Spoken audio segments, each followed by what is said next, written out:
பேப்பர்ல என்னென்ன விசேஷம்? படிச்சுக்க. ஒரு டீ போடுப்பா. ஏங்க வெள்ளையும் ஜல்லையும் போட்டிருக்காரு, பேப்பர் கூட படிக்க தெரியாது.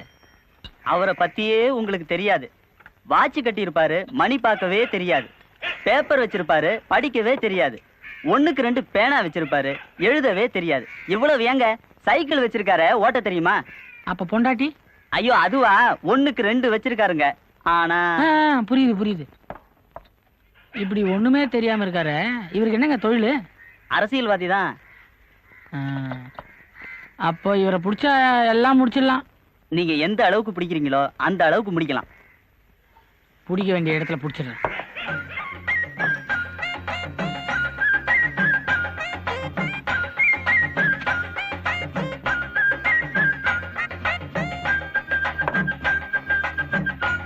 எதுக்கு கதையை பிடிக்கிற? என் பேரு வேணுங்க. என் பேரு பழகச்சி பச்சையப்ப. ஊர்ல பச்சைன்னு கூப்பிடுவாங்க, அதுதான் நானும் விரும்புவேன். உங்களை பிடிச்சா எல்லா வேலையும் நடக்கும்னு சொன்னாங்க. வேலை தானே, கவலையே படாத. எனக்கு வேலை இல்லையே தவிர மத்தவங்களுக்கு நான் வேலை வாங்கி கொடுத்துருக்கேன். நிலம் இல்லாதவங்களுக்கு பட்டா வாங்கி கொடுத்துருக்கேன். பட்டா வாங்கினவங்களுக்கு வீட்டை கட்டி கொடுத்துருக்கேன். வீட்டை கட்டினவங்களுக்கு வீட்டை வித்து கொடுத்துருக்கேன். உனக்கு எப்படி? விற்கணுமா வாங்கணுமா? கட்டணுங்க. எதை? ஒரு பொண்ணை.